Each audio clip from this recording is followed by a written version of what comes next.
Très bien, merci Bozali Ebele, Bokolanda Bisso sur Cléboa, original, point du grand prêtre César Ngadi. Merci pour la confiance, pe fidélité au Pesa Kabiso Mikolonion, son Pesa Kabino, confiance, pe fidélité na bino de Pesa Kabiso, courage, ya ko servir bino Nathan Oyo, Boko Zela Bisso, to servir bino. Ezalinga yo abino, Gradimouya, autrement dit le fils de la promesse, to Zayuana, to ko la bino Moussala, toujours en direct de Kinshasa, derrière la caméra, c'est Jonas Chiken, Nda ko Zela Bisso, Babilili, na Mokolo Alelo. Alors, Mokolo Alelo, to ko présenter bino Ezali Bongo compte rendu à conseil de ministre où les gars qui bongo mokolo ya vendredi 16 septembre 2022 na République démocratique du Congo et Sengeli Boibake compte rendu ango ezala qui présidé na yemoko son excellence le président de la République Félix Antoine Tshisekedi Tshilombo Baxila kaye beton ndenge bana Kinshasa balingaka kobenga ye boko Mona bino moko na bilili comment est-ce que conseil de ministres qui présidé donc yemoko ako beta c'était na ba point moko na moko sur etamboli ya ba ministre ya mboka na biso. Alors TV Zali Radio T to na bilili comment est-ce que le président de la République Félix Antoine Tshisekedi Tshilombo Baxila kay beton ndenge bana Kinshasa balinga ko benga ye a président qui conseil de ministres ngada bitu kutani prochainement. Au revoir, bye.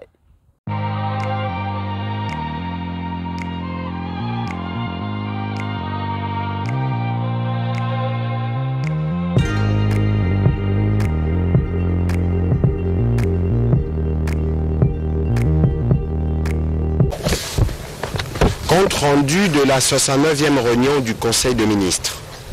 Le président de la République, chef de l'État, a présidé ce vendredi 16 septembre 2022 la 69e réunion du Conseil de ministres. 5 points étaient inscrits à l'ordre du jour, à savoir 1. Communication du président de la République, chef de l'État. 2. Point d'information. 3. Approbation d'un relevé des décisions de Conseil de ministres. 4. Examen et adoption des dossiers. 5. Enfin, examen et adoption de projets de texte. La communication du président de la République a porté sur 3 points principaux, à savoir 1. De l'adhésion de notre pays au traité de l'Organisation internationale du bambou et du rotin. Le président de la République est déterminé à voir notre pays tirer les profits des avantages liés au secteur du bambou et du rotin. Dans la droite ligne de la diplomatie agissante, la République démocratique du Congo s'est déjà engagée dans le processus d'adhésion au traité de l'Organisation internationale du bambou et du rotin INBAR. À ces sujets, le gouvernement de la République a adopté la politique nationale du bambou en août 2021 et notre pays a obtenu le statut d'État observateur depuis le 22 octobre 2021. Saluant les pas enjambés, le président de la République a insisté sur la nécessité de finaliser ces processus d'adhésion pour donner à notre pays le statut de membre effectif au sein de cette organisation. Le Premier ministre a ainsi été encouragé à signer l'instrument d'adhésion pour permettre un aboutissement rapide de ce processus qui devra permettre au ministre de l'Agriculture de préparer le projet de loi de ratification qui sera présenté au Parlement conformément à l'article 213 de la Constitution. Le deuxième point de la communication du président de la République a porté sur la vente et la mise en concession à long terme du patrimoine de l'État. Dans l'objectif de mettre fin aux abus constatés par le passé, lesquels ont conduit à la dépossession graduelle de l'État d'une partie importante de son patrimoine, aussi bien minier, foncier ou encore immobilier, sans contrepartie significative. Le président de la République a encouragé le gouvernement dans son action visant à récupérer les patrimoines immobiliers du domaine privé de l'État, détenus ou acquis indûment par des tiers, à veiller à la transparence et au respect des lois. Prenant la mesure de la situation, il a insisté sur l'impérieuse nécessité d'encadrer la gestion du patrimoine public, en y compris son administration, sa disposition par des mesures strictes. À cet effet, toute initiative portant sur une cession ou disposition du patrimoine de l'État devrait être soumise à l'adoption du Conseil de ministres après avoir reçu l'approbation des ministères des tutelles concernés et de l'avis de l'Agence nationale pour la promotion du patrimoine immobilier de l'État. Appelant le gouvernement à mettre sur pied des mécanismes efficaces pour renforcer les dispositifs légaux et réglementaires existants afin qu'il soit rapidement possible de recouvrer d'une part les biens publics illégalement arrachés de son patrimoine et d'autre part d'éviter les erreurs du passé. Le Premier ministre a été chargé de veiller au respect strict de cette instruction. De la sécurité routière nationale et de la lutte contre les accidents de circulation sur la voie publique. Le président de la République est préoccupé par une récurrence inquiétante des cas d'accidents de circulation causés par les stationnements sur la voie publique des engins roulants, souvent chargés de fortes capacités de tonnage, en panne ou victimes d'accidents, particulièrement sur les routes nationales reliant la capitale aux provinces. Il devient plus qu'urgent de mettre fin à ces phénomènes qui sont assez normalisés, alors qu'il est la source de nombreux accidents avec de pertes en vies humaines et dégâts matériels considérables. Le président de la République a appelé à la définition des stratégies devant conduire sur le court terme à la mise en œuvre d'actions ciblées et sur le moyen et long terme à la formulation des politiques publiques appropriées afin de sécuriser les routes à travers notamment des mécanismes de dépannage et d'alerte en cas d'accident et de panne, la construction d'aires de repos, des centres de santé des premiers secours aux abords des routes nationales. À cet effet, le vice-premier ministre, ministre de l'Intérieur, Sécurité, décentralisation et affaires coutumières, a été chargé de travailler en coordination avec le gouvernement de province ainsi que les animateurs des institutions publiques concernées par la mobilité de personnes, particulièrement le ministre d'État, ministre des Infrastructures, le ministre des Transports et Voies de Communication, le ministre de la Santé publique, Hygiène et Prévention, ainsi que le coordonnateur de la couverture santé universelle, afin de constituer de toute urgence une task force sous la supervision du Premier ministre pour prendre toutes les mesures idoines qui s'imposent quant à ceux. Intervenant à la suite de la communication du président de la République, le Premier ministre chef du gouvernement est revenu sur la mission gouvernementale qui l'a conduit à la suite de la visite du travail du président de la République le 10 septembre dernier à Kananga, chef-lieu de la province du Kasaï central, pour évaluer l'état d'avancement des travaux initiés par le gouvernement de la République dans les provinces du Kasaï central et du Kasaï oriental. Durant son itinérance, le Premier ministre chef du gouvernement a visité à Kananga l'école de formation des officiers EFO ainsi que les travaux de construction de l'université de Kananga. À Mbujimaï, dans le Kasaï oriental, il a effectué une visite à la minière de Bakwanga-Miba dans le cadre des efforts en cours pour sa relance, de même qu'à la centrale hydroélectrique de Tchala où le gouvernement compte intervenir dans les meilleurs délais pour permettre de soulager les difficultés en approvisionnement. Sur place, le Premier ministre a aussi été informé des tensions communautaires à Katanda. Une délégation gouvernementale devrait s'y rendre bientôt pour prévenir toute aggravation de la situation. En second lieu, le Premier ministre est revenu sur la question de la prolifération de l'occupation et des constructions illicites sur des zones non édificantes, érosives et inondables pendant la période de pluie. Il a estimé nécessaire de faire un état de lieux et d'envisager à court, moyen et long terme les mesures qui s'imposent pour que le gouvernement ne subisse pas, comme par le passé, les conséquences désastreuses de cette situation. Pour ce faire, le ministre d'État, ministre des Infrastructures et Travaux publics, de l'Urbanisme et l'Habitat et l'Aménagement du territoire, ainsi que celui des Affaires foncières, ont été chargés à s'accorder pour amorcer ce travail et présenter dans les meilleurs délais un rapport conséquent. Enfin, le Premier ministre a fait mention de sa participation le jeudi 15 septembre 2022 aux séances inaugurales du Sénat et de l'Assemblée nationale, au terme de laquelle il a procédé, accompagné de son gouvernement, au dépôt du projet de budget pour l'exercice 2023. Dépôt qui, conformément à la tradition qui a été instaurée depuis son avènement à la tête du gouvernement. C'est fait dans les respects stricts du délai constitutionnel, à savoir le premier jour de la rentrée parlementaire, rentrée de septembre consacrée à l'examen du budget. Avant la clôture de son intervention, le Premier ministre a tenu à rendre un vibrant hommage au président de la République, dont la vision a permis aujourd'hui d'améliorer suffisamment la mobilisation des recettes publiques. Le projet du budget de l'État pour l'exercice 2023, évalué à près de 15 milliards de dollars américains, est élaboré en fonction des priorités que le président de la République a assignées au gouvernement, notamment la sécurité, la santé, l'éducation et les infrastructures. Au deuxième chapitre du Conseil de ministres de ce jour, relatif au point d'information, le vice-premier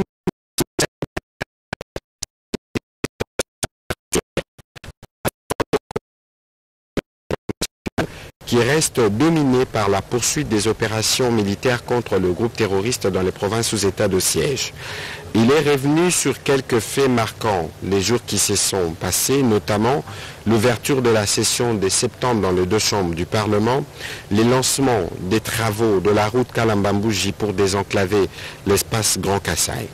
Il a ensuite brièvement brossé la situation sécuritaire qui prévaut, notamment dans la province de Mai-Ndombe, avec la persistance du conflit ainsi que l'incendie d'un camion citerne au village de Nyenga dans le Congo central le 14 septembre 2022 qui a causé beaucoup de pertes en vies humaines ainsi que plusieurs blessés. Le ministre de la Défense nationale et ancien combattant a quant à lui, dans la prolongation du ministre de l'Intérieur, présenté la situation opérationnelle militaire dans les provinces sous état de siège, mais aussi dans la province du Mai-Ndombe. Le ministre de la Santé publique, Hygiène et Prévention a quant à lui relative à la pandémie à Covid-19 en République démocratique du Congo. Il a signifié que la diminution des cas dans le pays se poursuit depuis 13 semaines consécutives, même si Kinshasa reste l'épicentre de quelques cas encore observés. Au regard de cette baisse systématique de propagation du virus, le ministre de la Santé publique a informé le Conseil qu'il envisage de proposer la suppression des tests Covid au départ de la République démocratique du Congo pour l'étranger pour les personnes totalement vaccinées, mais également celle de tests Covid-19 au départ de pays en provenance de la République démocratique du Congo. Seules les personnes non vaccinées ou insuffisamment vaccinées seront obligées d'avoir un test négatif avant d'entrer ou de sortir de notre pays. Le ministre de la Santé est aussi revenu sur l'implication de son département dans le soulagement des personnes qui ont été blessées à l'occasion de l'accident malheureux qui a eu lieu le 14 septembre dernier dans la province du Congo central. Le ministre d'État, ministre des Infrastructures, Travaux publics, a quant à lui présenté les éléments nouveaux enregistrés sur les chantiers des projets particuliers réalisés et en cours de réhabilitation pour la réhabilitation et la construction de certains axes routiers ainsi que la lutte anti-érosive à Kinshasa et dans certaines provinces du pays. Ces rapports ont pris en compte les chantiers de projets en cours financés par les trésors publics, ceux en partenariat public et privé et ceux réalisés avec l'appui de bailleurs de fonds. Le ministre d'État, ministre du Plan, toujours sur ces chapitres de points d'information, a présenté au Conseil la note conceptuelle et d'orientation relative aux travaux de révisitation du Plan national stratégique de développement PNSD 2019-2023. Il a indiqué que cette révisitation se veut participative et prend en compte les défis actuels et les questions émergentes, notamment les effets de la pandémie à Covid-19, de la guerre russo-ukrainienne ainsi que les résultats des nombreuses études menées dans le plan directeur de transport et l'étude sur la diversification de notre économie. L'objectif général de ces processus est de réformuler le PNS2 pour les 5 prochaines années en le rendant plus centré sa partie opérationnelle en tenant compte des questions émergentes des CEO. Le Conseil a pris acte de cette note. Le ministre des Transports, Voies des communications et des désenclavements, a fait le point sur l'état d'avancement de projets de développement du transport fluvial sur le fleuve Congo et ses affluents, ainsi que la redynamisation du réseau ferroviaire dans la partie ouest de la République démocratique du Congo. Il a rappelé que ces projets font suite notamment aux accords signés entre le président de la République et son homologue turc le 20 février 2022. Dans le cadre de la mise en œuvre de ces accords, des avancées significatives ont été réalisées entre le groupe Çelik turc et le ministère de Transport, avec le concours des différents experts de services affiliés à ces ministères. Le ministre de Transport, Voies des communications et des désenclavements a aussi présenté les résultats préliminaires encourageants de l'audit de l'Organisation de l'Aviation Civile Internationale OACI, suivant les orientations formulées par le président de la République en juillet 2021 pour sortir notre pays de la liste noire. Le Conseil a pris acte de ce rapport. À son tour, le ministre de l'Agriculture a informé le Conseil de l'arrivée imminente d'une cargaison d'engrais de l'Office chérifien du phosphate en indiquant que ces engrais plutôt concourront à améliorer la production agricole dans les prochains mois. Des dispositions ont été prises pour assurer un meilleur stockage de ces produits de leur arrivée. Le Conseil a aussi pris acte de ce rapport. Pour finir ce chapitre de points d'information, la ministre de la Culture, Arts et Patrimoine a parlé de la participation culturelle de notre pays au 9e jeu de la francophonie. En vue de vendre les richesses culturelles de la République démocratique du Congo lors des prochains Jeux de la francophonie, la ministre de la Culture a présenté au Conseil les grandes lignes de la participation culturelle de notre pays aux 10 Jeux. En tant que pays participant pour la partie culturelle, la RDC est appelée à respecter les calendriers des présélections culturelles fixés par les comités internationaux de Jeux de la francophonie. Ces présélections ont déjà été organisées depuis 2021 et couvrent les domaines de la chanson, de la danse-création, des contes et conteurs, de la peinture, de la sculpture, de la photographie, de la danse hip-hop, de marionnettes géantes, de la jonglerie avec ballon, de la littérature nouvelle et de la création numérique. Le Conseil a pris acte de cette note d'information. Au 3e chapitre du Conseil de ministres de ce jour, relatif à l'approbation d'un relevé des décisions de Conseil de ministres, le Conseil de ministres a adopté le relevé des décisions du dernier Conseil de ministres tenu le 9 septembre 2022. Au 4e chapitre relatif à l'examen et à l'adoption des dossiers, un dossier. La vice-première ministre, ministre de l'Environnement et Développement durable, a présenté au Conseil le dossier relatif au volet environnemental de l'appel d'offres pour l'exploration de 27 blocs pétroliers et de 3 blocs gaziers lancés par le gouvernement en date du 28 juillet 2022. Elle a rappelé qu'aucune disposition des instruments juridiques internationaux ratifiés par la République démocratique du Congo n'interdit à son gouvernement d'exploiter ces ressources pour cause de protection de l'environnement ou par crainte de l'aggravation du réchauffement de la planète. L'accord de Paris de 2015 reconnaît aux pays en développement le droit d'émettre les CO2 pour leur développement, mais en prenant des précautions pour le climat mondial à travers leurs contributions déterminées à l'échelle nationale. Le gouvernement s'est donc fixé l'objectif d'exploiter dans le respect des normes environnementales les ressources naturelles et de les transformer localement pour donner une valeur ajoutée et aussi booster l'économie par la création des richesses et des emplois. La vice-première ministre, ministre de l'Environnement et du Développement durable, a aussi indiqué les stratégies adaptées et des mesures adéquates envisagées pour éviter les impacts négatifs sur l'environnement. Celle-ci prévoit, à l'instar d'autres pays, tels que la Norvège, les Gabon et le Brésil qui ont relevé ces défis, la mise en œuvre des mécanismes et des contrôles gouvernementaux efficaces.